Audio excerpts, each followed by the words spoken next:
Hey guys, Ted from Nerdarchy, for nerds, by nerds, hanging out with Nerdarchy Dave. And today we're talking about Dungeons & Dragons, the Spectator sport!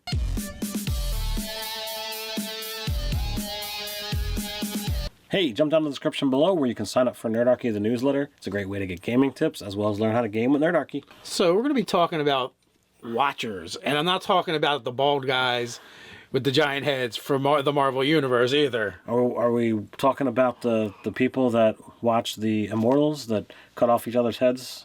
No. Not those either? So. Damn it. Alright, so I was in one of the Facebook groups talking about 5th edition Dungeons & Dragons recently, and someone had shared a story about someone's significant other wanted to sit and watch the game, and they wanted people's advice on this. I'm like, you know what? This might be an interesting video topic, and, bring it out to you guys and see what you guys think and hear our opinions at the same time. So, here's the thing with that. There's a couple things to look at. One is, hey, is having this spectator watching your game, is it going to entice a new player to play the game? Can the DM put them to work maybe? Here's an NPC. Can you do something with this for me? Or can you move the minis around for me? Or, only if they're receptive to it and they want to get a little more involved, but they don't really want to play. But, maybe by getting exposure and some osmosis, they'll want to actually get into the game and play themselves. So exposing more people to the hobby is a great idea. Now, as an aside, maybe that particular person would want to send their significant other onto YouTube and find games to watch. Now, I look at this a couple different ways. They talked about they shouldn't just watch, have them sit at the table, play an NPC, or roll up a character and give it a shot so that it gets immersed into the game. Whereas other people were saying it's not a problem as long as the other person is not going to be a distraction.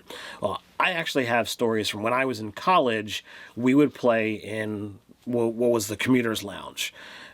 And there were a frequent number of nerds who would visit there, and we would play games there at off-peak times. And there were many times that people would come and just watch what's going on. Some of them were interested in D&D, some were totally into it, just they weren't in that game at that time.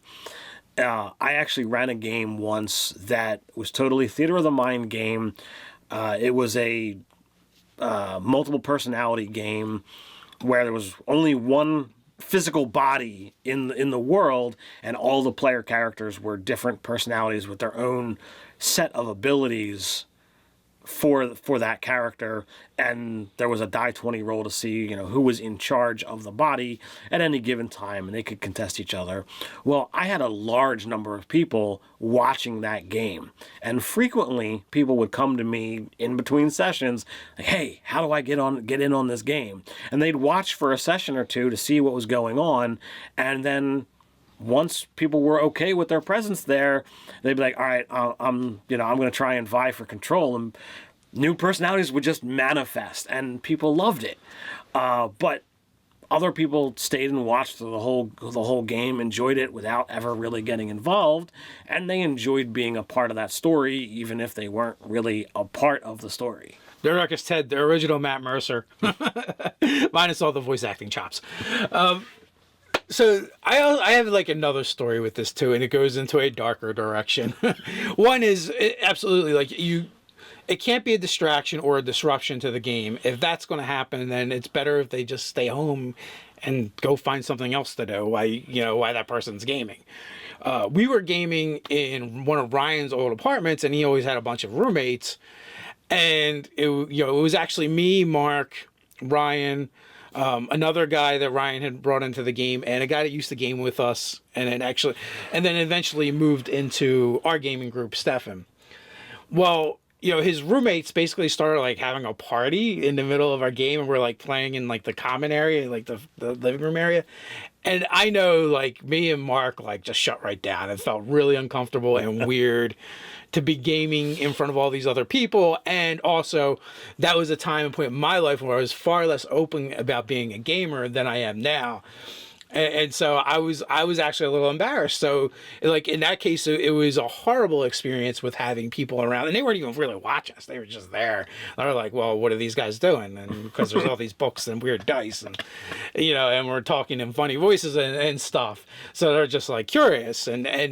But to me, that was very distracting, and it kind of like killed the vibe. So, I mean, that's two sides of it. So it really depends upon what is accepted or acceptable at your table. And it really should be up to the group. And if everybody says it's okay, then yay, great. Go ahead and let them do it. But if there's somebody that feels like Dave did, that it's like, all right, this is going to take away from my experience by having someone ogling over my shoulder, even if they're just trying to listen to the story, or if they're wanting to know what this game's all about, it's going to detract from the game, even if it's in a